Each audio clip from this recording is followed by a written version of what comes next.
마태복음 2장에 들어가기 전에 1장에서 검토했던 거를 우리가 새롭게 한번 조명을 해보겠습니다. 보이는 것은 잠깐이요 보이지 않는 것은 영원하다. 성경이 그렇게 증언을 하고 있습니다. 보이는 것은 우리 육신의 일이고 보이지 않는 것은 영의 일입니다. 천사가 와서 마리아에게 네가 잉태해서 아들을 낳을 것인데 그 이름을 예수라 하라. 마태복음에서는 보라 처녀가 잉태해서 아들을 낳을 것인데 그 이름을 임마누엘이라 하리라. 우리는 예수 그리스도로 말미암아서 되어지고 있는 새 창조를 얘기하고 있습니다. 새 창조는 첫 창조와 다르죠. 마리아가 말하기를 내가 사내를 알지 못하니 어찌 그런 일이 있을 것입니까? 이렇게 대답을 하니까 천사가 말하기를 하나님의 모든 말씀은 능치 못함이 없다. 마리아는 현실, 지금 우리가 예수 그리스도를 믿는데 육신을 가지고 믿기 때문에 항상 육신의 현실이 우리를 지배하고 있습니다. 하나님의 말씀보다도 우리의 육신의 현실, 곧 보이는 것이 하나님으로부터 듣는 것보다 항상 우선되고 있습니다. 그게 바뀌어야 이제 그 하나님의 아들을 낳는 처녀가 되는 것인데, 육신의 눈에 보이는 현실, 진실의 순간에 나는 사내를 알지 못합니다 하는 육신의 눈에 보이는 그 일과 하나님의 모든 말씀은 능치 못함이 없다고 하는 그 말씀, 그건 보이지 아니하잖아요. 보이는 것과 보이지 아니하는 것이 내 앞에 드러났을 때 내가 어느 것을 선택하느냐? 육신의 눈에 보이는 것을 선택하면 그건 믿음이 아니죠. 그건 이미 내가 다 알고 있는 것이고 내가 바라는 것이잖아요. 그런데 보이지 않는 일, 하나님이 내게 약속하시는 그 일, 보이지 않는 그 일을 선택하게 되는 것이 그게 우리의 믿음이죠. 그 믿음이 보통 믿음이 아니죠. 부르심을 받은 사람은 많되 택함을 받은 사람은 적다. 이렇게 성경은 말하잖아요. 왜? 부른 사람은 많은데 왜 택함을 입은 사람은 적은가? 그가 이유가 있어야 되잖아요. 부르심을 받은 사람은 많은데 택하심을 받은 사람은 적다. 그게 그 이유가 뭔가? 그래서 보이는 것을 선택하느냐? 부르심을 받았는데 보이지 않는 분이 부르시잖아요. 이게 지금 우리에게서 항상 문제가 되잖아요. 내 눈에 보이는 분이 나를 부르신다면 좋겠는데 내 눈에 보이지 않는 하나님이 나를 부르시죠. 보이지 않는 것이 영원한데 영원하신 분이 나를 부르는데 내 육신의 눈으로는 보이는 것이 항상 내 앞에 어른거리잖아요. 보이지 않는 것은 내가 확인할 수가 없잖아요. 그래서 항상 우리는 보이는 것을 이제 선택하게 되는 거죠. 그게 지금 마리아를 통해서 우리가 그걸 봐야 되죠. 정결한 처녀가 될 것이냐, 아니면 정결한 처녀, 하나님의 아들을 낳는 정결한 처녀가 될 것이냐, 아니면 그냥 눈에 보이는 대로 살 것이냐. 그게 지금 우리에게 늘 문제가 되죠.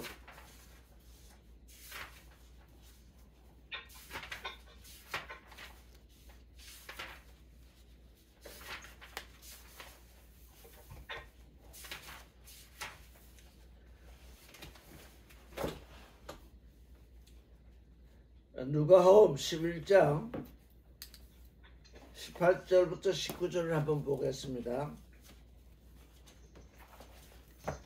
여기 아주 재미있는 말씀이 있습니다. 누가복음 11장 18절부터 19절.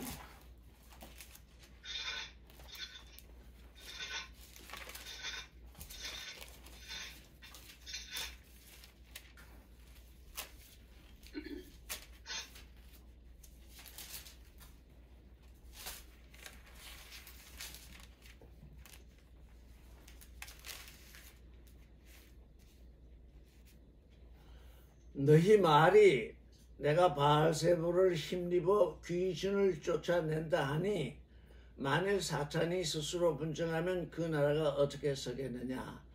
내가 바알세불을 힘입어 귀신을 쫓아내면 너희 아들들은 누구를 힘입어 쫓아내느냐. 그러므로 그들이 너희 재판관이 되리라. 이 말씀을 다른 측면에서 지금 보려고 합니다. 내가 바알세불을 힘입어 귀신을 쫓아내면 너희 아들들은 누구를 힘입어 쫓아내느냐. 이 말씀에 대해서 우리가 정결한 처녀의 눈, 하나님의 아들을 낳는 눈으로 이 말씀을 보느냐, 아니면 정결하지 않은 존재의 눈으로 보느냐, 그게 지금 우리에게 달린 겁니다. 그래서 정결한 처녀가 어떻게 되어가고 있느냐 하는 것이죠. 내가 바알세불을 힘입어 귀신을 쫓아내면 너희 아들들은 누구를 힘입어 쫓아내느냐 이렇게 말씀하셨는데, 위에서는 내가 바알세불을 힘입어서 귀신을 쫓아낸다. 예수께서 하신 말씀이죠. 바리새인들이 그러니까 내가 바알세불을 힘입어서 귀신을 쫓아낸다고 하는데, 그렇다면 너희 아들들은 누구를 힘입어 쫓아내느냐. 너희 아들들은 누구를 힘입어 쫓아내느냐. 쫓아내느냐는 말씀만 있지 누구를 쫓아낸다는 말씀이 없습니다. 이게 누구를 쫓아낸다는 얘기일까요? 너희 아들들. 너희 아들들은 또 누구일까요?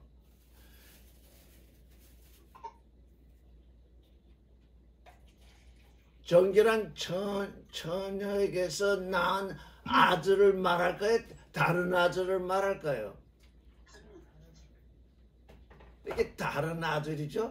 정결한 처녀에게서 낳은 아들은 하나님으로부터 나아진 거니까, 그 하나님으로부터 나아진 그 아들은 거룩한 존재죠. 근데 내가 바알세불을 힘입어 귀신을 쫓아내면 너희 아들은 누구를 힘입어 쫓아내느냐. 정결한 처녀의 눈으로 이 말씀을 읽을 수 있어야 됩니다. 정결한 처녀는 하나님의 아들을 낳는 존재인데, 하나님의 아들을 낳는 존재의 눈으로 이 말씀을 읽을 수 있어야 됩니다. 너희 아들들, 너희, 지금 바리새인 너희의 아들들, 그 아들들이 누구일까요? 이 성경을 오늘날까지 사람들이 어떻게 읽느냐 하면, 예수께서도 귀신을 내쫓는 그 의식이 뭐죠? 사람들이 귀신을 내쫓는 행사를 행하는 그게 뭐예요? 그 종교인들이 귀신 들렸다 해가지고 사람을 데려다가 그냥 몽둥이질하고 막 하는 그런 예식. 그걸 뭐라고 부르죠? 그걸 뭐라고 불러요? 근데 지금 그걸 말하고 있는 걸로 사람들이 생각해요. 그게 정결한 처녀의 눈으로 보는 게 아니에요. 그건 아주 거짓된 눈으로 보는 거예요. 내가 바알세불을 힘입어서 귀신을 내어 쫓는다면, 그래서 예수께서는 그걸 일부러 비워놨어요. 너희 아들들은 누구를 힘입어서 쫓아내느냐. 너희 아들들은 누구를 쫓는다는 얘기입니까? 내쫓는다는 얘기입니까? 우리가 지금 이 성경을 아주 이 정결한 처녀의 눈으로 볼 수 있어야 됩니다. 너희 아들은 누굽니까? 바리새인들이 육신으로 낳은 아들이 아니라 바리새인들의 마음에 낳아진 아들입니다. 바리새인들의 마음에 낳아진 종교인, 그 마음에 태어난 아들, 그 바리새인들의 마음에 태어난 아들들은 하나님의 아들일까요? 아니잖아요. 그건 뭐예요? 그게 귀신이라는 거예요. 바리새인들의 마음 가운데 태어난 아들들이 그 마음속에 있는 것들이 귀신인데 그 귀신은 누구를 내쫓고 있는 거예요? 지금 바리새인들은 이 말씀을 알아듣지 못했어요. 왜? 바리새인들의 마음 가운데 있는 그 존재가 누구를 내쫓고 있는지 하나님의 아들 예수를 내쫓고 있는 것이 이게 저 귀신 쫓는 얘기가 아니에요. 내가 바알세불을 힘입어서 귀신을 내쫓으면 너희 속에 있는 아들, 너희가 아들이라고 네 가슴속에 낳은 그 존재는 누구를 내쫓고 있냐? 나 하나님의 아들을 내쫓고 있다 그 말이에요. 그러니까 귀신은 하나님의 아들을 내쫓고 있어요. 바알세불이 귀신을 내쫓고 있는 것이 아니라 그래서 예수는 하나님을 힘입어서 귀신을 내쫓고 너희야말로 바알세불을 힘입어서 나를 내쫓고 있다. 그런 얘기. 이거 저 귀신 쫓아내는 예식을 예수께서도 인정했다. 다들 그렇게 하니까 전부 귀신 쫓는 예식을 행하고 있어요. 그냥 몽둥이질하고 하는데 이거는 존재의 문제예요. 이게 정말 존재의 문제. 너희 아들들은 어디에서 낳느냐? 너희 존재, 너는 겉사람은 너희 육신의 부모에게서 낳았는데 너희 속에 낳아진 그 존재는 어디서 낳아진 거냐? 그 너희 안에 있는 그 아들들이 하나님의 아들이 아니기 때문에 나 하나님의 아들을 내어쫓는다. 그 말이에요. 그러니까 이게 두 번 나는 얘기잖아요. 육신으로 나는 존재가 있는데 육신으로 나는 존재는 육신의 부모에게서 나고 속에서 나는 존재는 하나님께로서 나느냐 바알세불 귀신으로부터 사탄으로부터 나고 있느냐. 너희 자신이 너희 안에 사탄을 가지고 있기 때문에 나를 지금 내어쫓는 것이다. 그래서 20절을 보면 그러나 내가 만약 하나님의 손을 힘입어 귀신을 쫓아낸다면 하나님의 나라가 이미 너희에게 임하였느니라. 예, 하나님의 손, 하나님의 능력을 통해서 귀신을 쫓아낸다면 하나님의 나라가 너희에게 임하였느니라. 그러니까 우리가 성경을 어떻게 읽어야 되느냐? 성경을 하나님의 아들의 눈, 아니면 처녀가 낳은 아들의 눈으로 이 말씀을 읽지 아니하니까 지금 온 세상에 귀신 쫓아내는 예식을 캐드릭이든 신교이든 예수께서도 이 귀신들을 내쫓는 바리새인들의 아들들을 내쫓는 예식을 인정하지 않았느냐 그러면서 그런 허튼 수작을 한다고요. 그러니까 너희의 존재가 어디서 오는 것이냐 하는 것을 말하고 있죠. 또 베드로후서 2장을 한번 찾아보겠어요.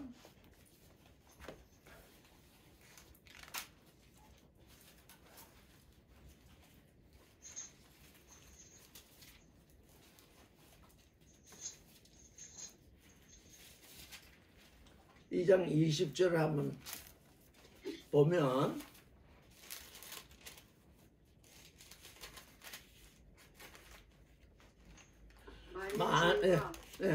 읽으세요.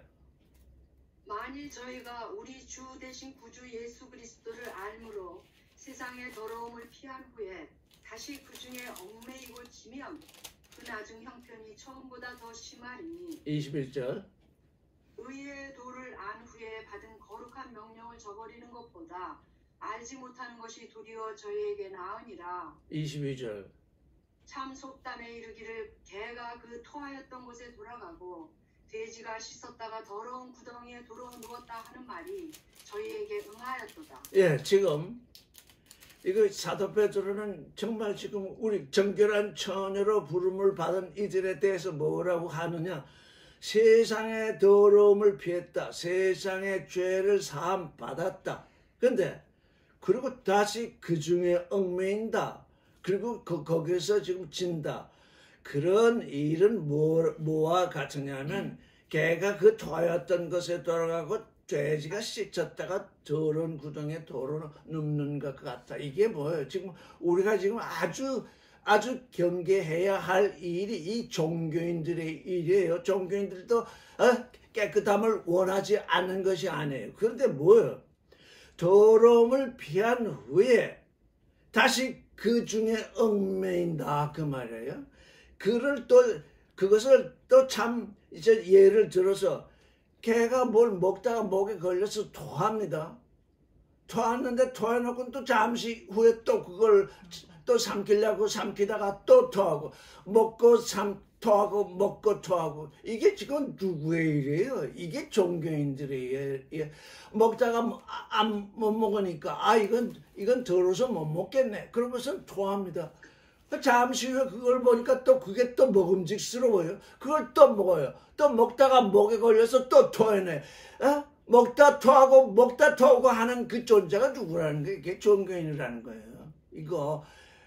이게 정결한 처녀가 아니라는 거예요. 또 돼지를 보면 씻어요. 씻으니까 깨끗해지잖아요.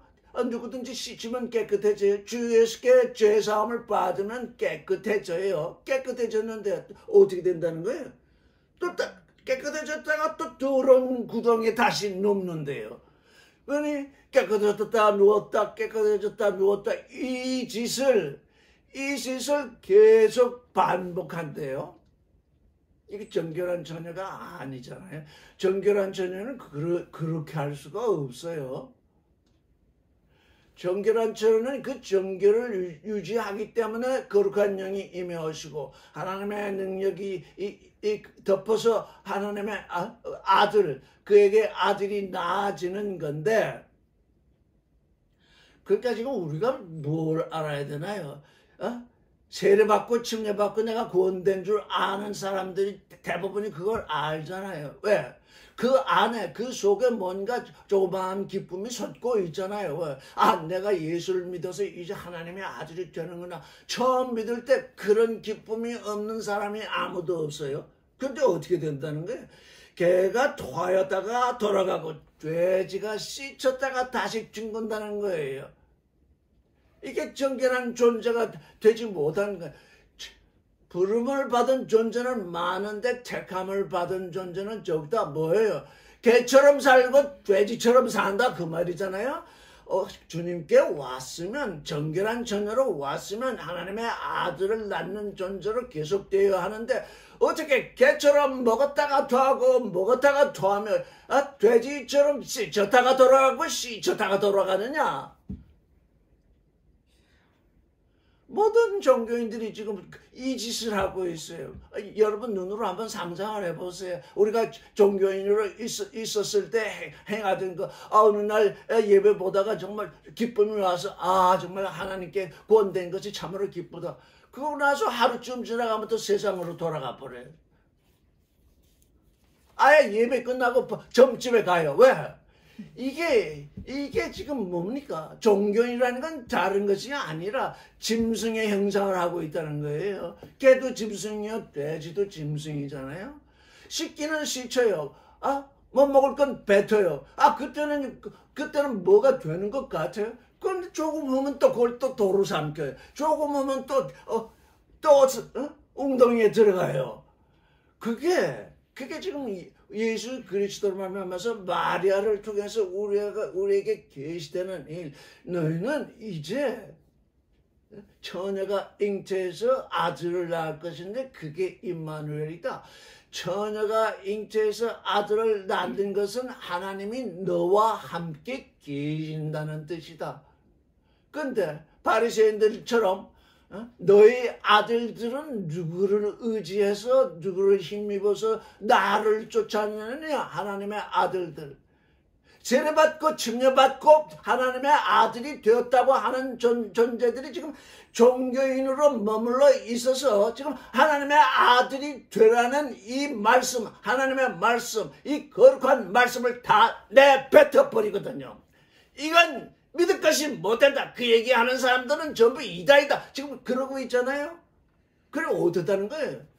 개가 토했던 걸 다시 먹고 돼지가 씻었다가 다시 돌아가는 그 일이 종교인들의 형상이라는 거예요. 하나님의 아들의 형상은 그렇지 않아요. 여기에서 우리가 지금 예수의 탄생을 통해서 뭘 봐야 되느냐? 그리스도 예수께서 왜 마리아에게 나셨는가? 처녀에게 나셨는가? 우리에게 보이지 않는 마음속에서 하나님의 거룩한 아들이 태어난다는 그 보이지 않는 그 일을 믿게 하기 위해서 예수가 지금 오신 거잖아요. 그 일을 지금 우리에게 보여주시려고 하는 거죠. 왜? 그분이 새 창조의 근원이시기 때문에 그렇게 오셔야 되는 거예요. 내가 너희를 위해서 가는 것이니까 너희와 같이 육신을 쓰고 이제 죽었다가 살아서 너희 안에 보이지 않는 마음 안에 정말 정결한 처녀가 있어서 하나님의 아들을 낳는 그 일을 너희 눈에 보이고 너희 귀에 들리고 너희 마음에 깨닫게 하리라. 그것 때문에 지금 마리아를 통해서 오시는 거잖아요. 이게 이 일을 모르니까 예수께서 그 어머니 마리아를 여자여 한 것을 그게 얼마나 하나님의 기쁘신 뜻을 반영하는지 모르고 어머니 이렇게 다 고치잖아요. 한국 성경들은 지금. 그들은 예수를 믿는 존재들이 아니에요. 그들은 그냥 종교인일 뿐이에요. 그런데 왜 종교인으로 있으면서 그러냐? 성경을 번역해서 팔면 돈이 들어오기 때문이에요.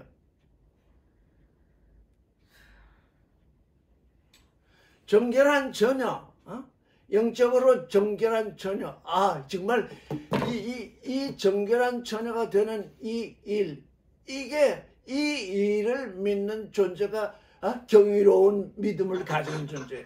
경이로운 믿음을 가진 존재라야 하나님의 아들을 낳아요. 그냥 세상 믿음을 가지고는 하나님의 아들을 낳을 수 없어요. 눈에 보이는 것 요즘 우리 한국에서 눈에 보이는 믿음이 뭡니까? 기복신앙이잖아요. 그게 눈에 보이잖아요. 눈에 보이는 것은 잠깐이요. 눈에 보이지 않은 것이 영원하다. 지금 성경은 그렇게 증언하고 있는데 모든 종교인들은 눈에 보이는 것을 쫓아 살고 내 육신의 이익이 되는 것이 나의 믿음으로 이루어야 할 실상이다. 그래가지고 계속 그 기복신앙을 조장하고 있잖아요. 그거 없으면 믿는 사람이 거의 없게 돼요. 그렇기 때문에 부름을 받은 사람은 많대 택함을 받은 사람은 적다는 것이 확연하게 그것으로 드러나게 되는 거예요.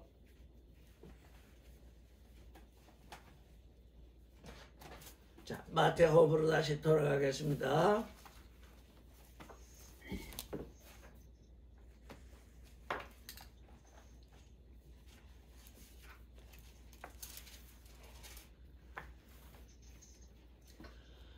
(2장 1절부터) 읽어보겠습니다. 헤롯 왕 때에 예수께서 유대 베들레헴에서 나심에 동방으로부터 박사들이 예루살렘에 이르러 말하되 유대인의 왕으로 나시니가 어디 계시냐? 우리가 동방에서 그의 별을 보고 그에게 경배하러 왔노라 하니 헤롯 왕과 온 예루살렘이 듣고 소동하는지라.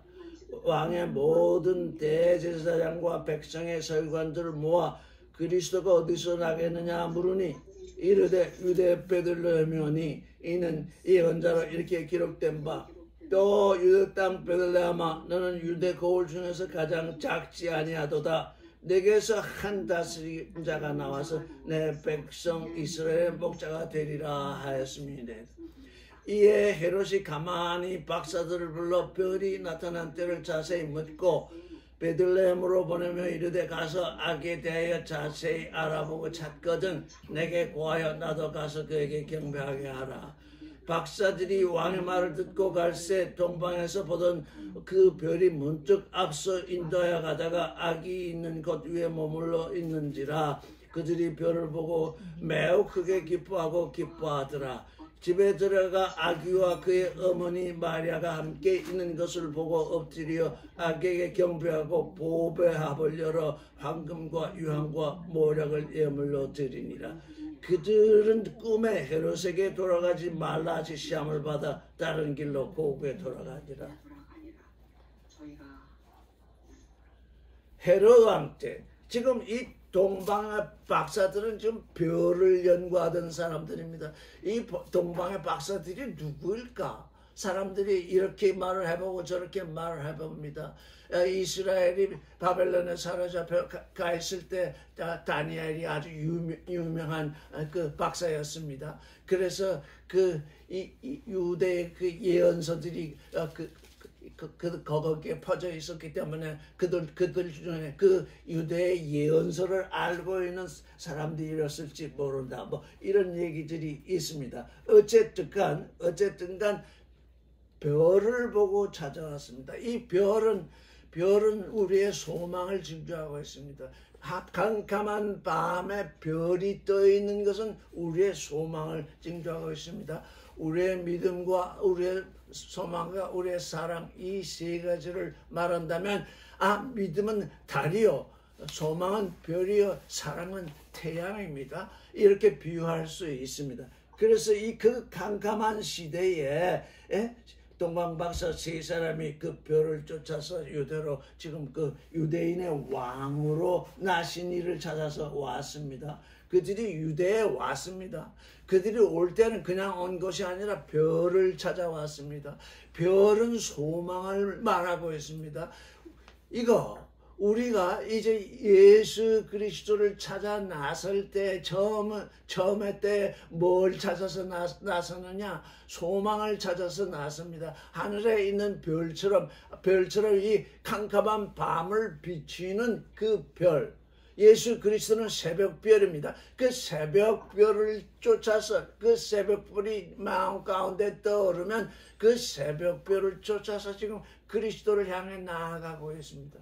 그런데 여기 보면 예루살렘까지 왔습니다. 예루살렘까지 왔어요. 먼 여행길을 지나서 예루살렘까지 왔습니다. 동방에서 별을 보고 왔기 때문에 그게 몇 달이 걸렸는지 또는 몇 주가 걸렸는지 모르지만 하루 이틀에 온 것이 아닙니다. 그 별을 쫓아서 이렇게 먼 여행을 했습니다.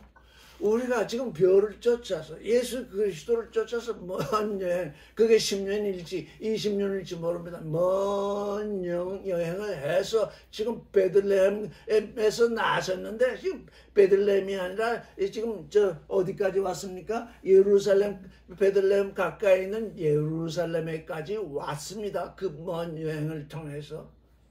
근데 거기서 문제가 나는 거예요. 예수 가까이, 우리가 예수로부터 너무 멀리 있으면 예수를 쫓아서 오면 그때는 문제가 없습니다. 왜? 별이 캄캄한 밤에 별이 떠 있어서 별을 쫓아서 오면 되니까요. 근데 예루살렘에 오면 문제가 생기는 겁니다. 왜? 그때 낮이거든요. 밤이었으면 별을 쫓아서 갈 터인데 낮이 되니까 별이 보이지 않잖아요. 그냥 온통 천하에 빛이 비치고 있으니까 이제 별이 보이지 아니하니까 뭐요? 각 사람이 그 어떤 빛이 비칠 때는 무엇으로 사느냐? 자기 지식으로 삽니다. 자기 선악 지식으로 돌아가게 돼 있어요. 이게 우리로 하여금 시험에 빠져들게 마옵시고 하는 기도가 있는 것도 하나의 예가 되겠는데, 캄캄한 밤에 별을 찾아 나서서 그 별을 쫓아올 때는 다른 일이 없고 별만 쫓아오면 되는데, 그게 이제 대낮이 돼버리니까 별은 감추이고 온 세상이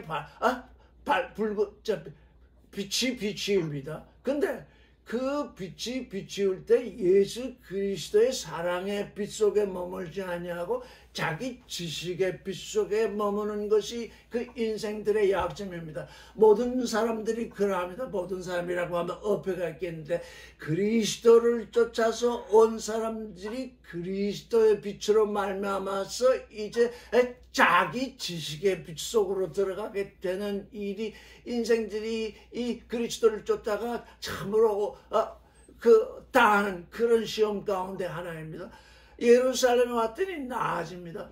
별은 보이지 아니합니다. 그러니까 뭐야? 이들이 어디로 갑니까? 유대인의 왕으로 나시니까 어디 계시냐 하고서 유대인의 왕으로, 유대인의 왕, 그들이 지금 진리의 왕을 쫓아서 온 것이 아니라 유대인의 왕을 쫓아서 그 별을 잘못 보고 있는 거죠. 별은 지금 진리의 왕이 나셨다고 지금 이렇게 하늘에 떠 있는데 유대인의 왕을 찾고 있잖아요. 대낮이 되니까 진리의 왕을 잃어버리고 유대인의 왕을 찾게 되는 것입니다. 그게 그들의 지식입니다. 그들이 알고 있는 그 일의 한계성입니다. 지금 평생 하나님을 전하고 하나님의 말씀을 전하다가 어떤 목사님이 마지막에 암에 걸렸는데, 암을 낫게 해달라고 아무리 기도해도 하나님이 낫게 해주시지 아니하니까 마지막에 한다는 말이 하나님이 있으면 나아보라고 그랬다잖아요. 지금 예수께서 우리에게 오신 것은 이 고난을 통해서 너의 고난이 잠깐 받는 그 고난이 그 영원한 영광에 비교할 수 없는 것인데, 너희 잠시 받는 그 환난을 통해서 네가 온전한 존재가 돼가지고 지금 하나님의 아들로 지금 이렇게 온전케 되라고 하는 것인데, 평생 하나님을 전하다가 자기를 완성하는 이 병이 꼭 나쁜 것이 아닙니다. 내가 정말 하나님께 정말 봉사를 했는데 내게 병이 왔다. 그러면 너는 그 병을 통해서 네가 온전한 사랑의 존재가 되라고 하나님께서 보내신지 모르는 것입니다. 그런데 그 병을 고쳐주지 않는다고 해서 하나님이 있으면 나아보라고 그래. 이렇게 모든 사람들이 여행을 할 때, 건강할 때, 먼 데서 별을 보고 찾아올 때는 뭐 열심히 찾아옵니다. 근데 마지막에 와서 암이라고 하는 그게 다른 것이 아니라 그게 지금 광명한 대낮에 지금 그에게 뭔가 온 것입니다. 하나님을 알게 하는. 만약에 하나님이 이제 나의 마지막 길에 예수 그리스도가 당하신 그 고난을 조금이라도 알게 하려고 내게 이 병을 주셨다면 내가 얼마나 감사하랴. 그러면서 하나님께 감사를 해야지. 하나님이 있으면 나보라. 이렇게 되니까 몇 년인지 모르죠. 30년, 40년 그렇게 열심히 쫓아오던 그 별을 쫓아서 마지막에 완전히 허당이 돼버리고 말잖아요. 우리에게 오는 어떤 시험이 오든지 그게 진실의 순간이잖아요. 우리에게 진실의 순간에 오는 그 시험은 나의 믿음을 증거하는 바로 그때이죠. 내 아들을 번제로 드리라 그랬을 때 나 번제로 드릴 수 없습니다. 그 진실의 순간에 아브라함이 그랬으면 아브라함의 믿음은 아무것도 아닙니다. 아브라함의 믿음은 돼지가 씻었다가 덫이 흙탕물로 들어가는 것과 똑같은 일이죠. 그렇게 아브라함의 믿음이 믿음의 조상인 것을 온 천하에 증거하기 위해서 하나님은 그 일을 예비하신 것입니다. 그걸 아브라함이 하나님께 다 듣고 내가 믿음이 조상이 되어야 되니까 내가 이런 시험을 한다. 그러고 시험을 했다면 그건 시험도 아니야. 그건 하나님과 아브라함이 짜고 치는 고스톱이라고 할 수 있죠. 그러기 때문에 하나님은 하나님의 가지신 그 기쁘신 그 뜻이 가지고 계시지만 아브라함이 그 믿음으로 그걸 이해하고 그 시험을 이겨서 믿음의 조상으로 등장을 해야 되기 때문에 그런 시험이 그게 온 것입니다. 우리에게 어떤 시험이 오든지 이게 진실의 순간인데 그걸 이기지 못하면 뭡니까? 정결한 처녀가 되어 있지 않은 거죠. 제가 이 말씀을 전하기 전에 아직도 직장 생활하기 전에 자꾸 소문이 들려옵니다. 가까이에 있는 어느 교회 목사님이 아주 말씀이 좋다. 말씀이 좋다. 그래서 내 직장의 주위에서도 얘기하고 그래서 그 말씀이 얼마나 좋길래 좋다 하는데, 그래서 근데 내가 보기에는 좋다 하는 그 말씀을 듣는 사람들의 존재 변화는 하나도 일어나지 않고 그 말씀이 좋다고만 그래. 그래서 한 번은 정말 좋은 말씀을 들으러 갔어요. 말씀을 듣기 전에 기도를 하는데, 이건 제 귀로 직접 들은 기도예요. 우리가 알고 지은 죄 모르고 지은 죄 용서하여 주옵시고, 이렇게 기도를 하더라고요. 내가 졌다가 구덩이에 빠지고 뱉었다가 다시 그거를 용서하여 주시옵소서. 이거 완전히 종교인되게 깨끗한 처녀는 이제 예전 것을 버렸으면 그걸 거기로 돌아가지 아니합니다. 내가 개가 되었을지라도, 내가 돼지가 되었을지라도 용서하여 주십시오. 그런 기도를 하더라고요. 물론 하나님은 그가 참 하나님의 아들 될 때까지 기다리시니까 용서하십니다. 근데 그 어린 양들이라, 저는 하나님의 아들이 될 존재들을 인도하는 그 사람이 그런 기도를 하니 거기 있는 존재들이 도대체 어떻게 될 것인가? 그래서 주님은 그런 기도를 하지 말라고 우리에게 직접 기도를 가르쳐 주셨잖아요. 우리에게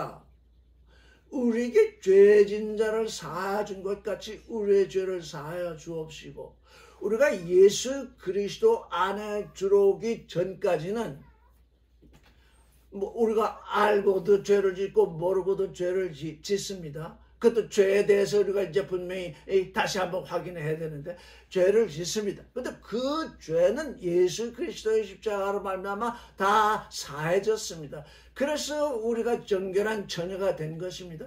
정결한 처녀가 되었으면 다시는 글로 돌아가지 않는 것이 정결한 처녀가 된 것입니다. 개나 돼지처럼 되는 것은 아니죠. 그러면 우리가 이제 그리스도 안에 왔는데, 우리가 육신을 가지고 있어서 이 육신 때문에 우리가 죄를 범하게 되는 일이 무의식 중에 일어날 수 있습니다. 그런데 그 목사님은 우리가 알고 지은 죄, 모르고 지은 죄 용서해달라고 그러더라고요. 그래서 너희가 정결한 처녀가 된 이후에 혹시 잘못을 보면서 죄가 일어났다면 너희 죄는 어떻게 사함을 받느냐? 내가 내게 대하여 누가 죄를 지었으면 내가 내게 대하여 죄 지은 자를 사하여 준 것 같이 나를 사하여 주옵소서. 내 죄를 사하여 주옵소서. 우리가 그리스도 안에서 정결한 처녀를 유지하는 일은 뭐냐?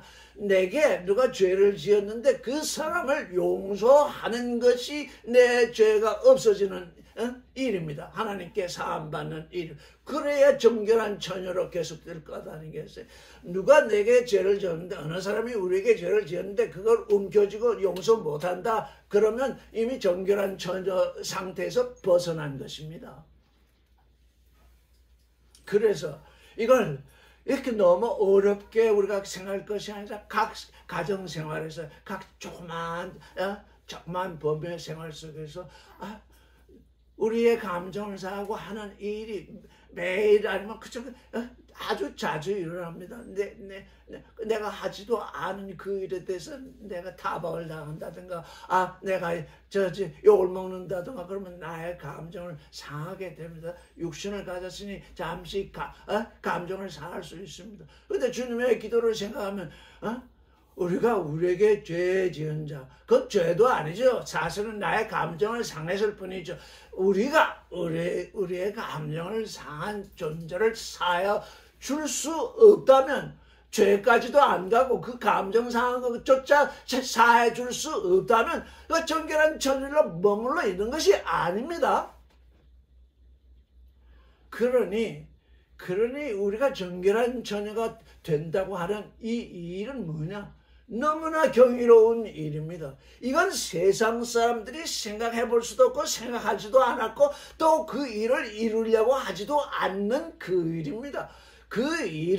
이 일은 예수 그리스도로 말미암아서 우리에게 은혜로 와 있는 것입니다.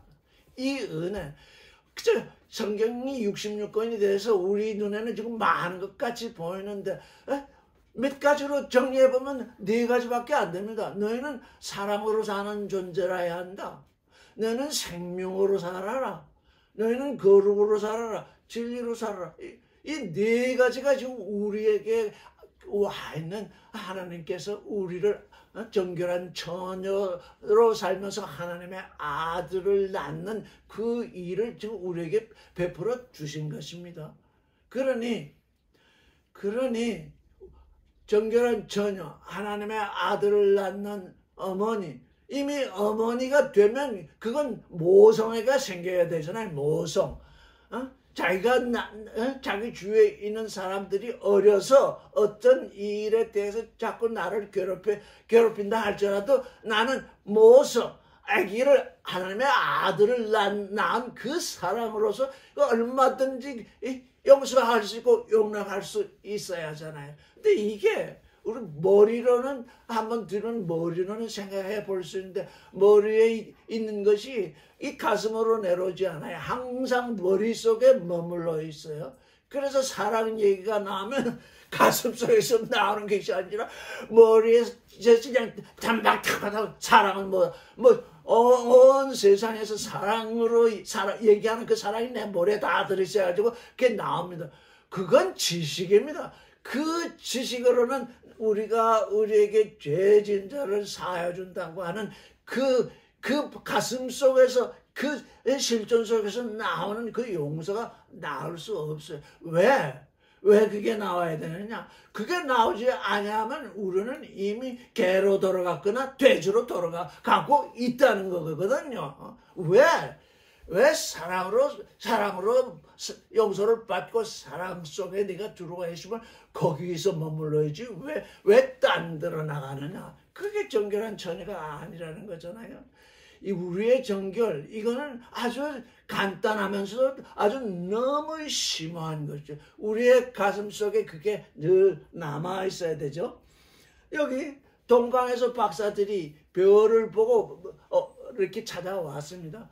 별이 멀리 있을 때는 유대의 왕이든 진리의 왕이든 상관없이 그 별이 떠 있으니까 별을 찾아오는 기간 동안에는 문제가 생기지 않아요. 근데 가까이 오니까 진실의 순간에 부딪히게 됩니다. 이거냐 저거냐, 현실이냐 말씀이냐. 말씀은 보이지 않고 멀리 있고 현실은 내 가까이 있습니다. 제가 어느 때 어느 분에게 예수 믿으세요 그랬더니 먹고 입을 것이 다 준비된 이후라야. 먹고 입을 것이 언제 준비가 끝나겠습니까? 이 인생 다 끝나기 전에 그게 다 완료될 수가 없잖아요. 조금 전에 기복신앙이라는 걸 얘기했는데 그 기복신앙, 눈에 보이는 거잖아요. 육신의 눈에 보이는 그 기복, 육신의 눈에는 그 이상 더 보이는 게 없잖아요. 육신의 눈에 보이는 기복, 그게 뭡니까? 그게 육신의 정욕이요, 안목의 정욕이요, 이생의 자랑이요, 선악지식이잖아요. 이 현실이라는 것이 바로 그 4가지인 것입니다. 현실의 눈으로 보니까 아들을 낳을 수 없잖아요. 현실의 눈으로 보니까 하나님이 말씀하시는 그 깨끗한 그 처녀로서는 인생을 살 수가 없다고 생각이 되잖아요.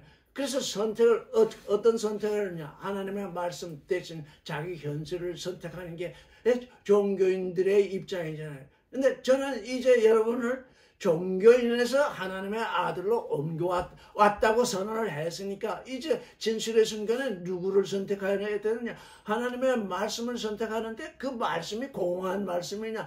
하나님의 말씀은, 모든 말씀은 능치 못함이 없다. 천사가 와서 그렇게 선언을 하잖아요. 이 말씀을 적은 이 성경이 그렇게 선언을 하잖아요. 보이지 않는 분이 그렇게 선언을 하잖아요. 그걸 믿잖아요. 그러니까 그가 이제 정결한 처녀가 되는 것이죠. 이 세상을 믿을 때는 정결한 처녀가 아니었더니 능치 못함이 없는 하나님의 말씀을 믿게 되었더니 그게 이제 정결한 처녀가 되고 그 말씀을 떠나지 않았더니 그 정결이 유지되는 거잖아요. 근데 이 동방 박사들은 이제 별을 보고 찾아오는데 유대까지 와서 지금 예루살렘에 이르러서 와서 하는 말이 우리가 동방에서 그의 별을 보고 그에게 경배하러 왔더라 그랬잖아요. 근데 그들이 경배하러 온 왕은 유대인의 왕이잖아요. 유대인의 왕. 예수도 영적으로 유대인의 왕으로 오셨는데 그 유대인이라고 하는 것은 하나님을 찬양하는 자라는 뜻이잖아요. 유대라는 것은 하나님을 찬양하는 나라인데 지금 그들이 다 땅으로 떨어져서 지금 육신의 나라가 되어 있고 이 헤롯은 누구냐?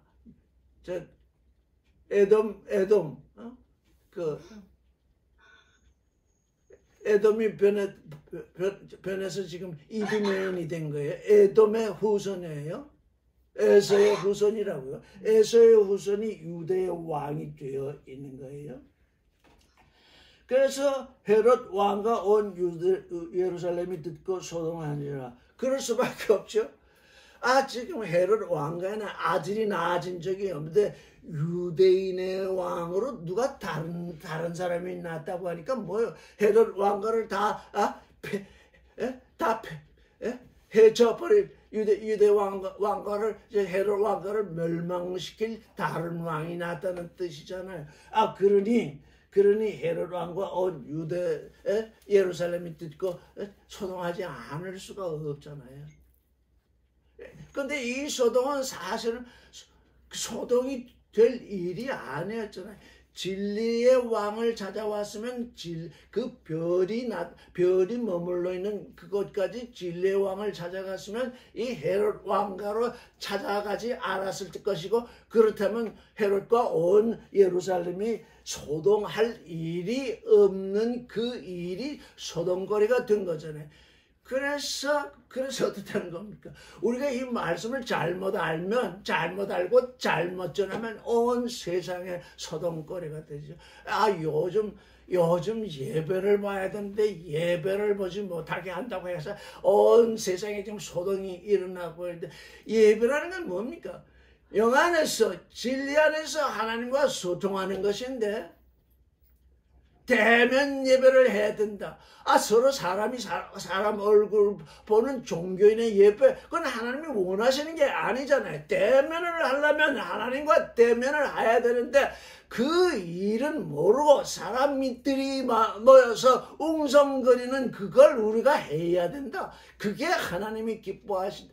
이건 너무나 잘못 알잖아요. 그러니까 그 일 때문에 지금 온 나라가 소동이 일어나잖아요. 자꾸 코로나가 어디서 발생했다. 그게 왜 그러는 것입니까?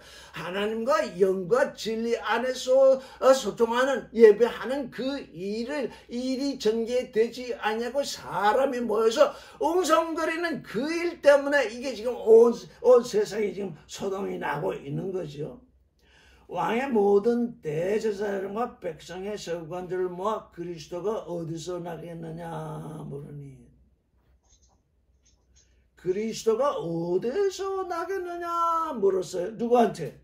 대제사장과 백성의 서기관. 기하잖아요. 대제사장도 하나님을 섬기는 자요, 백성의 서기관도 하나님의 말씀을 지금 기록하고 보관하는 존재들인데, 하나님을 섬기는 대제사장, 하나님의 말씀을 기록하고 보존하는 서기관들, 이들이 부름을 받아서 누구에게? 헤롯에게 부름을 받아서 물기를, 그리스도 기름 부은 자 너의 구세주가 어디서 나겠느냐 물으니 이렇게 대답했대. 유대 베들레헴입니다. 하나님을 섬긴다, 하나님의 말씀을 보존한다 하는 그들이 세상 임금에게 불려가서 세상 왕에 불려가서 말하기를 뭐라냐? 그리스도가 베들레헴에서 난다고 합니다. 뭐요? 완전히 그리스도를 죽이는 일이잖아요. 성경을 안다고 하는 존재들, 하나님을 섬긴다고 하는 존재들이 지금 어디에 다 머리를 숙이고 있냐? 세상 권세에 다 머리를 숙이고 있잖아요. 선거철만 되면 그저 세상 거기에 가가지고 거기에 머리 조아려서 뭐 한 자리 얻으려고들 다 지금 세상 임금에게 머리를 조아리는데 그 머리 조아리는 게 뭐냐? 그리스도를 죽이는 일이다. 그건. 그리스도가 베들레헴에서 나신다. 그러니까 어떻게? 어? 이게 종교인들이 행하는 일이에요. 하나님의 아들은 그렇게 할 수가 없어요. 청결한 전형들 그런 일을 할 수가 없어요. 불러도 가지도 않거니와 억지로 불려갔다고 해서 그리스도가 베들레헴에서 나십니다. 이렇게 얘기를 할 수가 없어요. 하지도 않거니와 부르지도 않겠죠. 이게 우리의 존재, 우리의 실존이 지금 육신 때문에 세상과 함께 있는데 지금 여기에서 아주 우리는 정말 고난을 겪고 있어요. 세상 사람이면 이게 고난이 아니라 영광이잖아요. 성공의 기회잖아요. 그런데 하나님을 섬기는 사람들이 세상을 이기려고 하는 순수한 마음이 없이 세상에게 영합해서 세상에서 성공하려고 베들레헴입니다. 이렇게 얘기를 하잖아요. 왜? 그거 가르쳐주지 않으면 또 저 헤롯은 어떻게 하겠어요? 너희가 성경을 읽으면서 다 알 터인데 나한테 가르쳐주지 않으니 내가 너희 목을 베겠다. 아마 그렇게 위협을 했을 겁니다. 너희가 내 말에 대답을 하지 아니하면 너희 목을 베겠다. 목을 베는 건 지금 눈에 보이는 겁니다. 보이는 겁니다. 가까이 있는 겁니다. 하나님의 말씀을 증거하는 건 어떤지 모르게 멀리 있습니다. 하나님의 아들들에게는 하나님의 말씀을 증거하는 게 곧 나와 하나 되어 있는데 종교인들에게서 하나님을 증거하는 건 먼 데 있는 것입니다. 일단 살고 봐야지. 세상 사람들이 이런 위험에 처하면 어떻게 하면 일단 살고 봐야지. 일단 살고 본다는 게 그게 현실을 인정한다는 것이고 하나님의 말씀을 부정한다는 얘기잖아요. 그런데 하나님의 말씀을 인정하면 하나님의 말씀을 붙들고 있으면 실제 내가 죽는 줄 알지만 거기서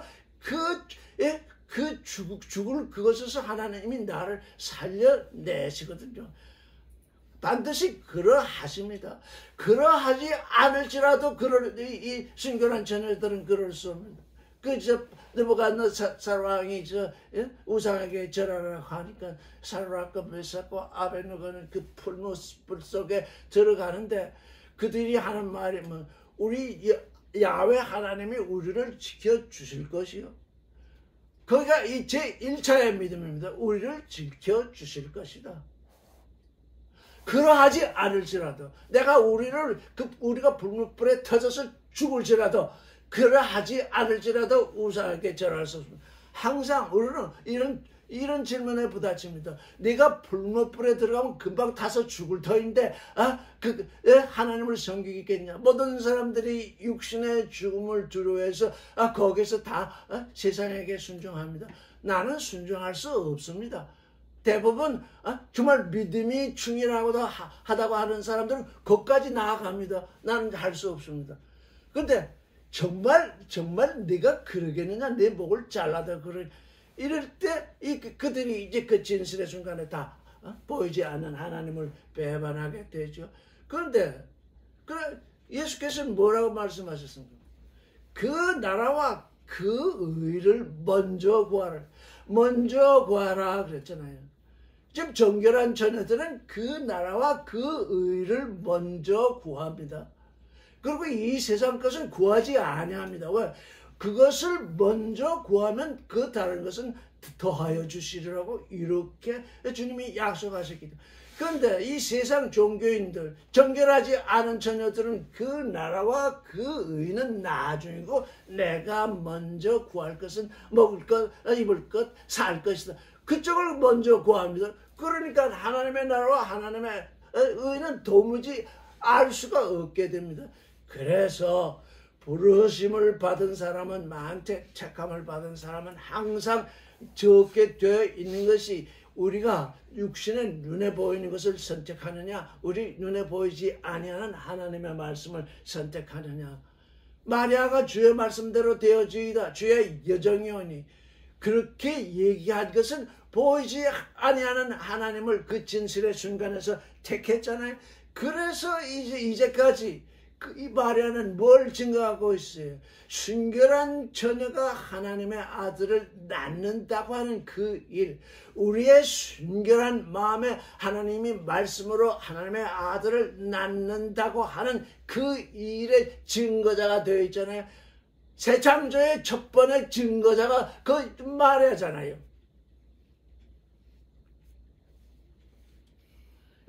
베들레헴입니다 그랬대요.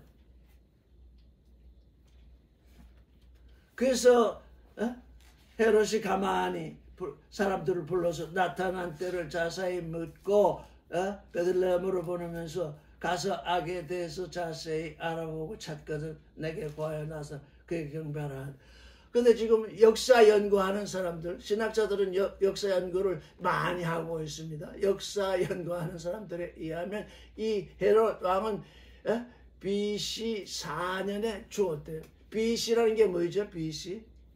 지금 우리가 이 역사적 사건들에 대해서 지금 조금 살펴보면 BC 4년이면 아니 또 안 오던 전화가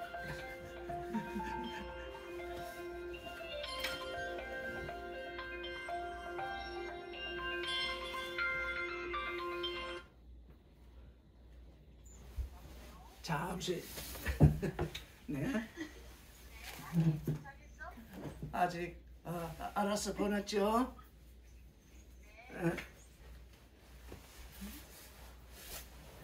퀵 서비스를 보냈다고 해서 지금 도착했나 뭐냐?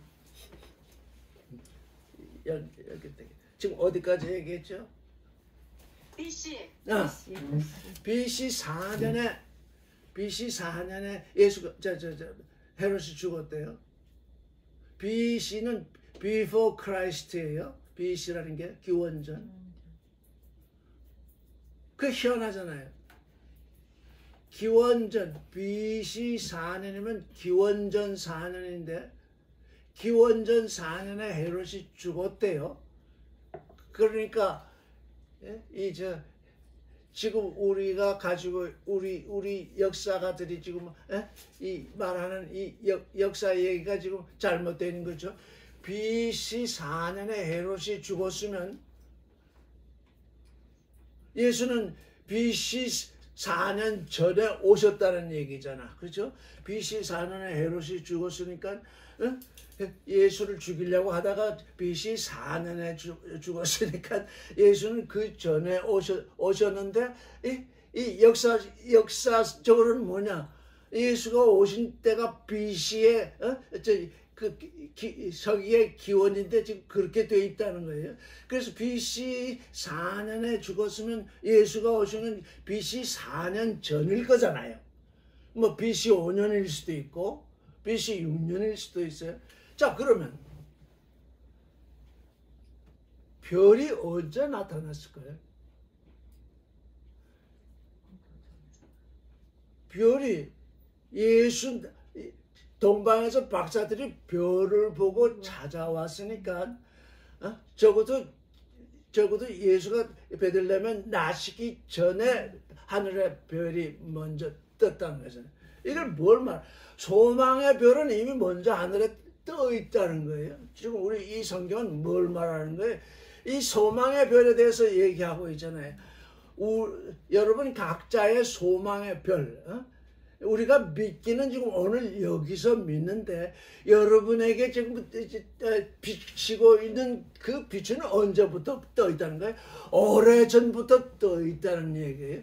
예수가 베들레헴에 나시기 전에 이미 별은 뭐 2년 전에 나타났는지 1년 전에 나타났는지 모르지만 예수가 베들레헴에 나시기 전에 또 무엇보다도 전이냐 하면 가브리엘이 마리아에게 나타나서 아기를 잉태하겠다고 예언하기 전에 벌써 별이 나타난 거예요. 그렇죠? 그래 여행을 해서 오든지 아니면 같은 시기든지 가브리엘이 마리아에게 아들을 낳으리라. 그러면 한 10개월 정도 걸리잖아요. 아기를 낳게 되면. 그러면 그때 그 같은 때에 별이 떴는지 그건 알 수 없으되 예수 오시기 전에 이미 별이 떴고 예수 오시기 전에 이미 예언이 나타난 거예요. 그러니까 뭐예요? 예수는 예언을 이루시는 분으로 오시는 거예요. 그와 같이 우리는 또 와.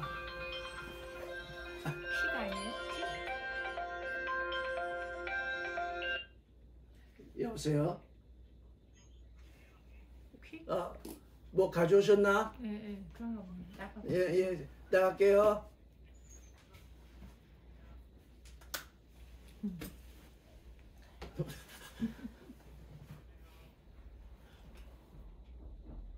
그래서 우리가 지금 하나님의 참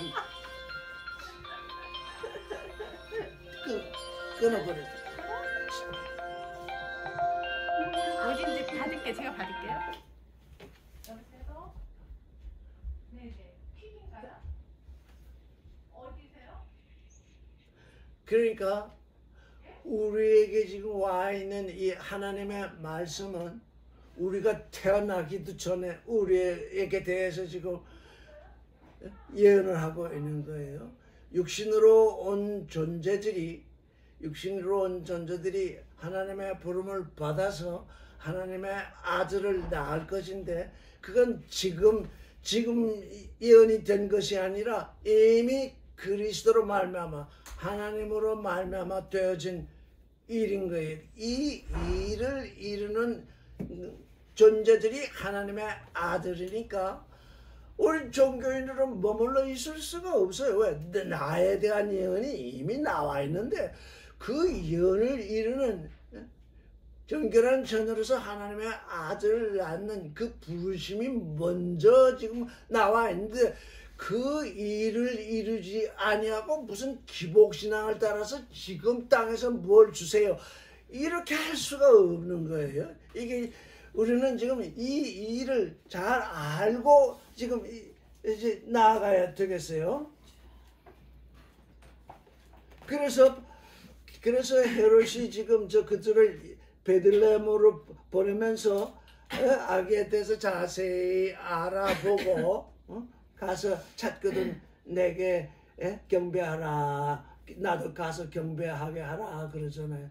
근데 그 헤롯의 목적은 그 아기를 죽이는 뜻이잖아요. 죽이려고 하는 뜻. 이게 뭐예요? 나로 가서 아기에게 경배하게 하라. 이게 뭐예요? 양의 옷을 입은 일이 이게 세상의 일이에요. 이게 종주들의 일이에요. 나로 하여금 그 아기에게 경배하게 하라. 그 속은 어때요? 그 아기를 찾아서 죽이려고 하는 것이죠. 아기를 찾아서 죽이려고 하는데 그 겉으로 나온 말은 뭐예요? 내가 그에게 가서 경배하리라 그러게 있잖아요. 왜 동방의 박사들이 길을 잃었다가 이제 가는데 동방에서 가던 그 별이 문득 앞서서 인도하잖아요. 우리가 간혹 길을 잃을 수는 있어요. 근데 그 길을 잃는다는 게 언제 잃느냐? 낮에 잃어요. 내가 잘한다. 내가 믿음이 충만하다. 나는 더 이상 이제 바랄 것이 없다. 정말 이렇게 나는 이제 온전히 주 안에 거하다.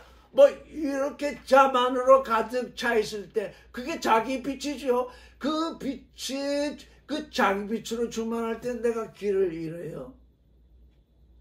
근데 마침 이제 나왔더니 밤이 되었는가 봐요. 밤이 되니까 사방이 보이질 않아요. 근데 별이 문득 보여요. 그래서 이 별을 따라서 갔더니 아기 위에 머물러 있는 곳에 서 있잖아요. 그래서 그 별을 보고 매우 크게 기뻐하더라. 그 별을 보고 매우 크게 기뻐하더라. 이 세상 사람들이 주 예수를 보고 크게 기뻐하더라. 모든 종교인들이 그 별을 보고 기뻐하더라. 하나님의 아들들이 그 별을 보고 기뻐하더라. 근데 그 기쁨이 나오는 데가 다르잖아요. 종교인들에게서 나오는 기쁨과 하나님의 아들을 낳은 저녁에서 나온 기쁨이 전혀 다르잖아요. 기쁘고 기쁜 건 마찬가지인데 그 나오는 그 기쁨의 처소가 다르잖아요.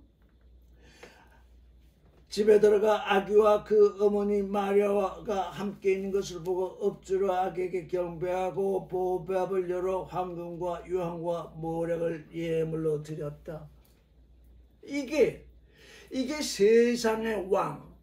지금 우리 종교인들은 예수를 세상의 왕으로 섬기기 때문에 기복신앙을 따라서 예수를 믿으면 내게 사업이 잘 되게 하고 내가 돈이 잘 벌리게 하고 하다못해 며느리가 아들을 낳게 하고 뭐 이런 세상의 왕으로 섬기기 때문에 종교인들, 그래서 저는 지금 예수와 연결이 돼서 유대는 물론 유대 종교인들인데 이 바벨론에 동방에서 온 박사들은 유대인은 아니잖아요.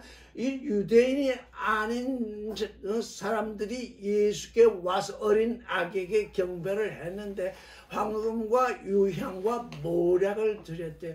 황금은 믿음을 징조하고 유향은 사랑을 징조하고 모략은 지금 생명 부활을 징조하는데 믿음과 소망과 사랑, 진리의 왕을 우리가 진리의 왕에게 경배하는 그 경배는 무엇으로 해야 되느냐? 믿음으로 해야 되고 소망으로 해야 되고 사랑으로 해야 돼요. 근데 이 지금 박사들은 종교인들은 뭘 가지고 예배를 했냐? 대체 예물, 황금 얼마나 좋습니까? 유향 얼마나 값비쌉니까? 모략 얼마나 좋은 것입니까? 모든 종교인들은 하나님께 예배하는데 뭘 가지고 예배하느냐? 대체 예물 가지고 예배, 11조 가지고 얘기하고 새벽기도 가지고 예배하고 뭐 봉사 가지고 하고 뭘 하고 그거 하지 말라는 얘기가 아니에요. 지금 알파에서 무엇이 먼저 있어야 되느냐? 믿음이 있어야 되고 소망이 있어야 되고 사랑이 있어야 돼. 만약에 이 동방 박사들이 믿음으로 악에게 예배하고 소망으로 예배하고 사랑으로 예배를 했다면 황금과 유황과 모략을 가지고 오지 않았을 것입니다. 이거 참으로 대단한 것입니다. 대체 예물. 모든 종교는 대체 예물을 원합니다. 왜? 믿음이 보이는 것도 아니요, 소망이 보이는 것도 아니요, 사랑이 보이는 것도 아니요, 무슨 재물이 쌓이는 것도 아니요. 그건 보이지 않는 하나님이 그걸 원하시는데 이 육신을 가진 존재들은 뭘 원하냐? 황금을 원하고 유황을 원하고 모략을 원하고 대체 예물, 돈 되는 걸 원한다고요?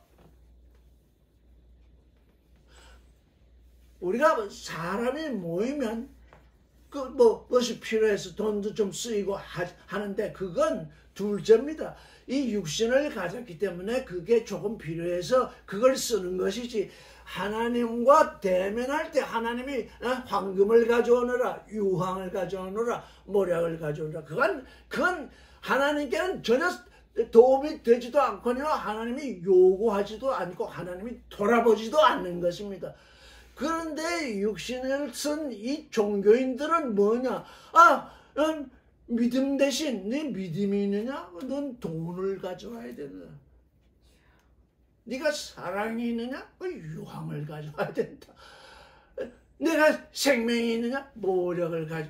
그래서 그냥 11조다, 헌금이다, 봉사다, 뭐 그냥 매일 이런 것으로 대체 예물로 이렇게 하게 되잖아요. 왜?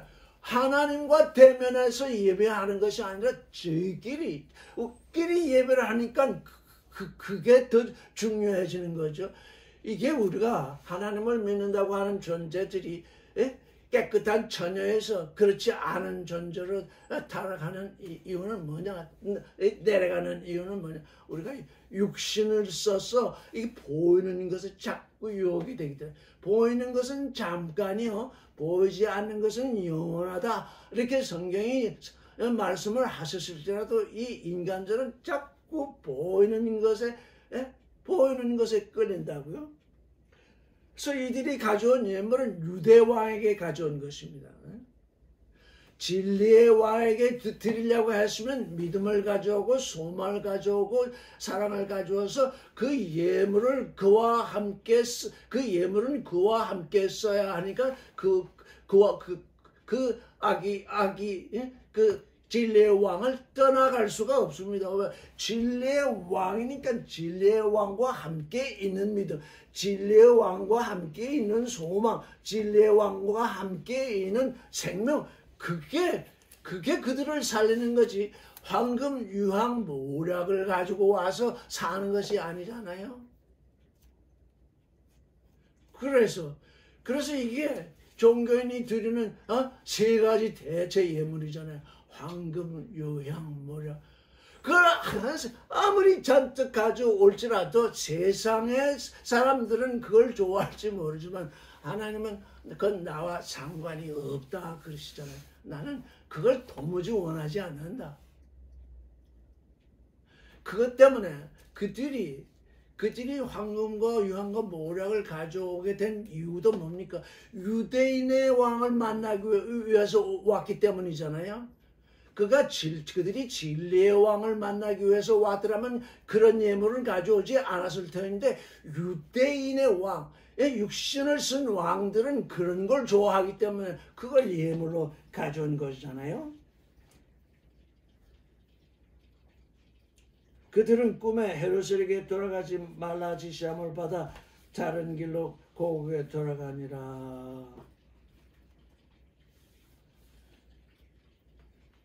그들이 떠난 후에 주의 사자가 요셉에게 명하여 가라되 이르되 헤롯이 아기를 찾아 죽이려 하니 일어나 아기와 그의 어머니를 데리고 애굽으로 피하여 내가 네게 이르기까지 거기 있으라 하시니라. 이 요셉은 마리아가 잉태된 것이 드러나니까 가만히 끊고자 했잖아요. 이 요셉이 율법으로 말하면 율법의 의인입니다. 율법의 의. 이 요셉은 율법의 의를 가지고 살았기 때문에 율법의 의에는 한계가 있어요. 무슨 한계? 이 약혼한 마리아가 자기와 상관하지 아니하고 이 아기 뵌 것이 드러나니까 가만히 끊고자 했잖아요. 이 요셉의 의는 거기까지입니다. 그때 유대 사람들의 이 율법의 의는 그런 일이 드러나면 벌써 그냥 다 드러내서 돌에 맞아 죽게 하는 것이 유대인들의 의잖아요. 그러나 요셉은 그렇지 않았잖아요. 가만히 끊겠다. 내가 이 마리아를 수치석에 넘기지 않겠다 해서 가만히 끊겠다고 했잖아요.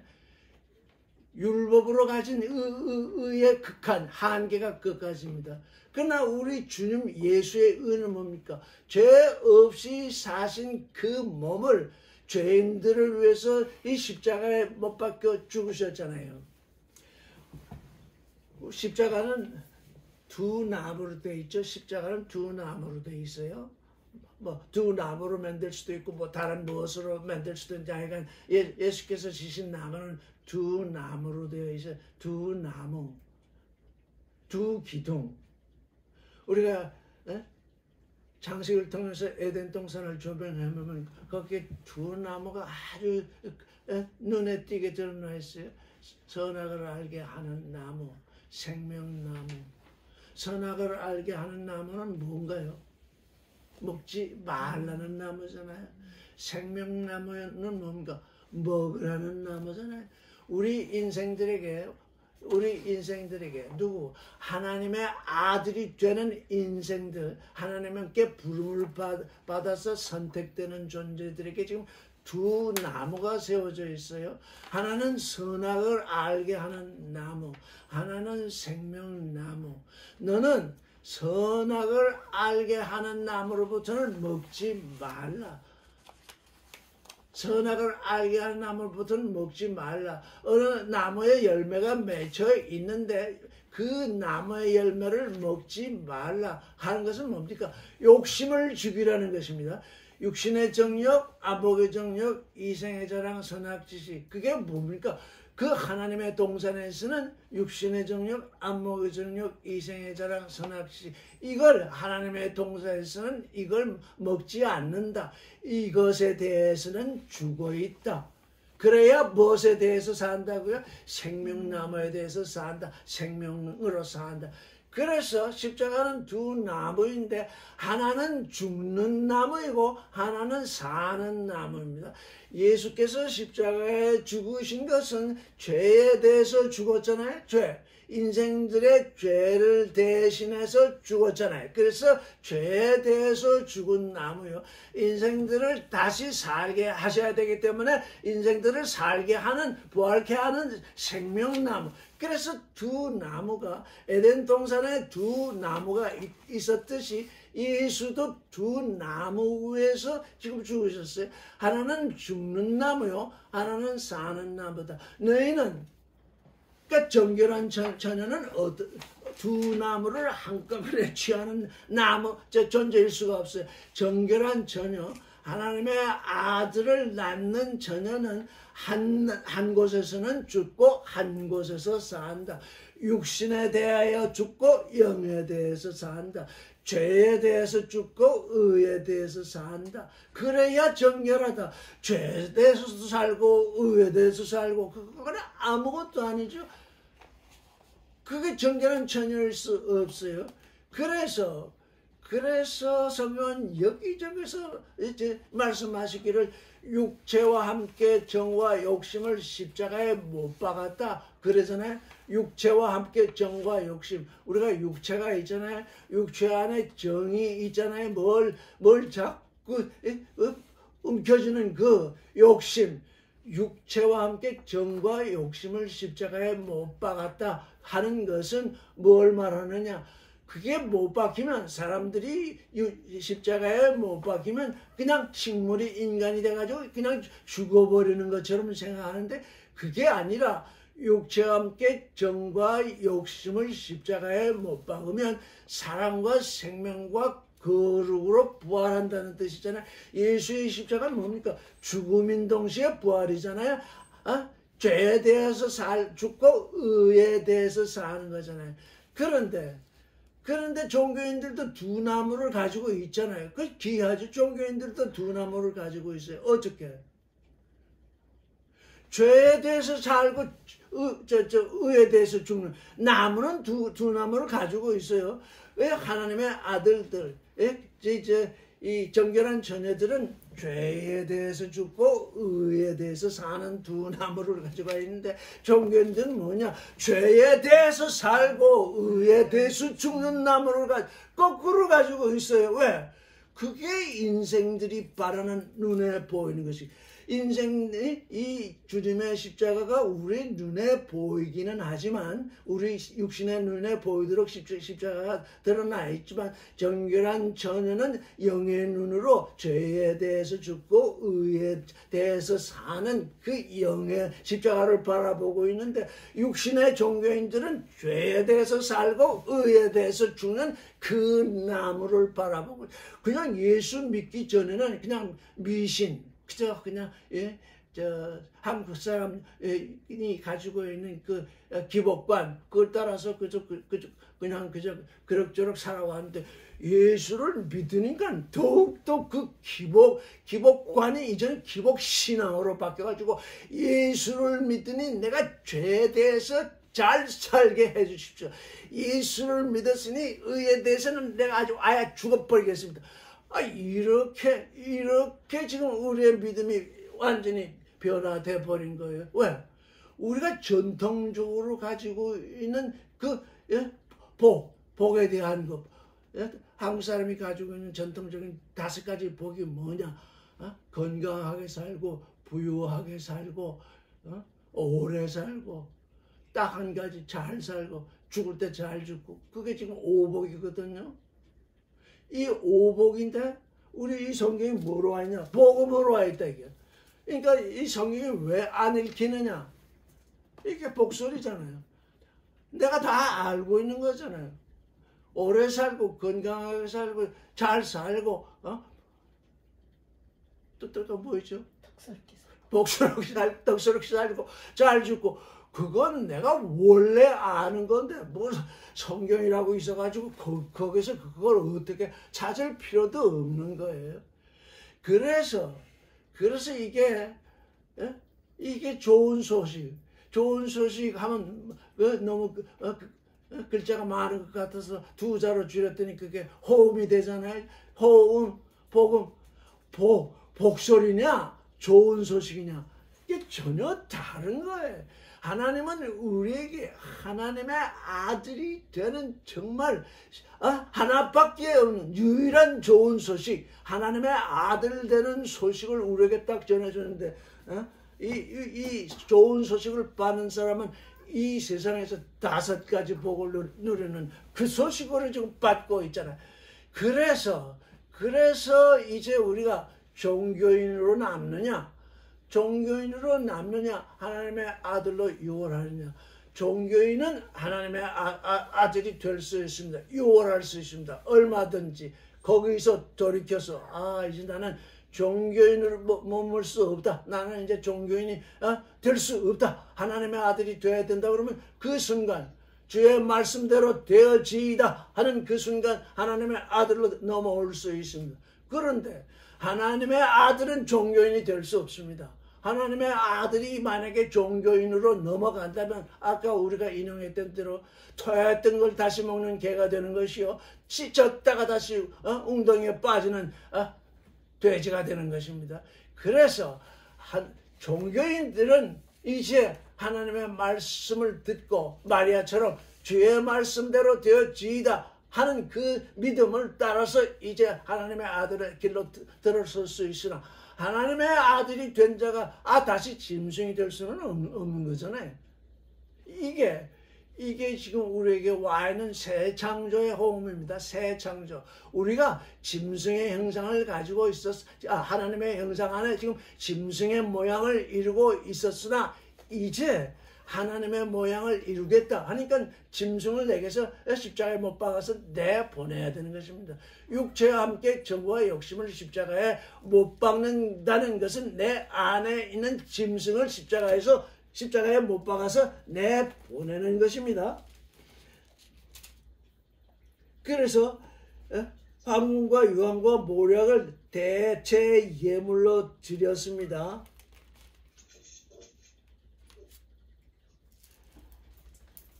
근데 헤롯은 이들을 보고 내게 와서 그것을 불러 나타난 때를 자세히 묻고 찾건 내게 구워서 내게 와서 다시 보고하라고 그랬는데 그들은 꿈에 그 밤을 꿈속에 지낸 거죠. 그 밤을 헤롯에게 돌아가지 말고 하나님 지심을 받아서 다른 길로 고국에 돌아갔습니다.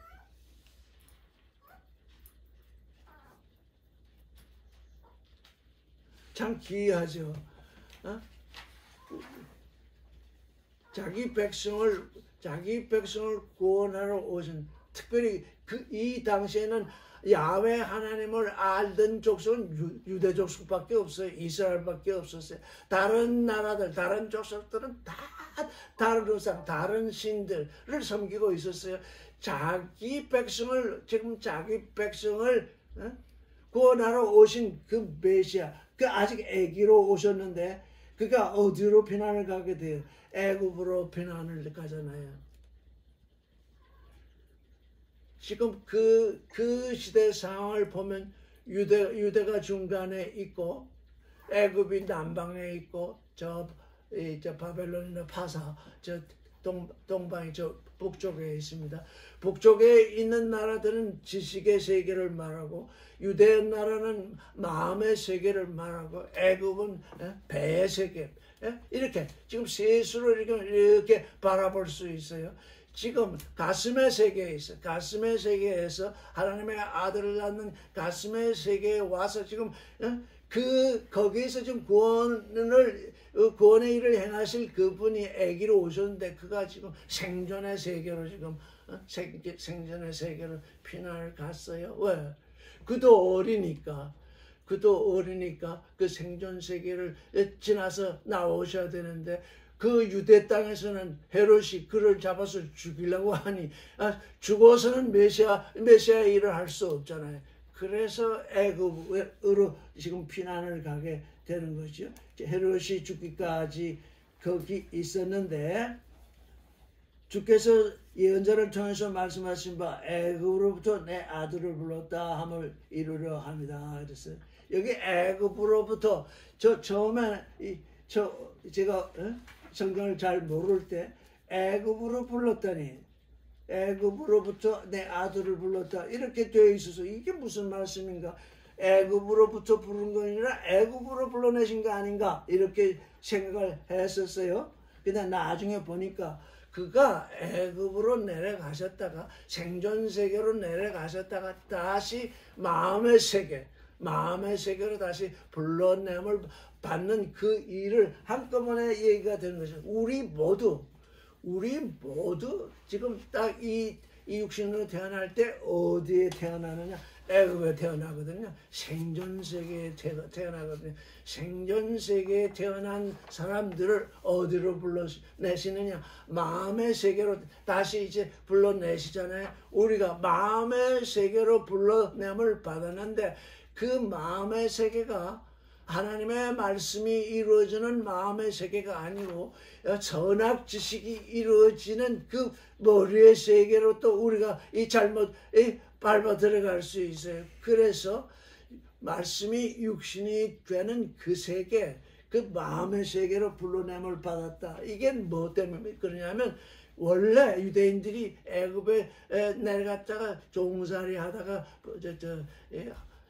출애굽을 하게 되잖아요. 그걸 비유로 삼아서 애굽으로부터 내 아들을 불러내었다 함을 이루려 하십니다. 그러니까 뭐예요? 우리는 예수 그리스도 안에 있는 존재는 애굽으로부터 불러냄을 받았어요. 생존 세계로부터 생명의 세계로 불러냄을 받았어요. 생명 세계로 불러냄을 받은 우리도 육신을 가졌으니까 육신을 유지하게 되는데 생명 세계로 불러냄을 받은 존재들은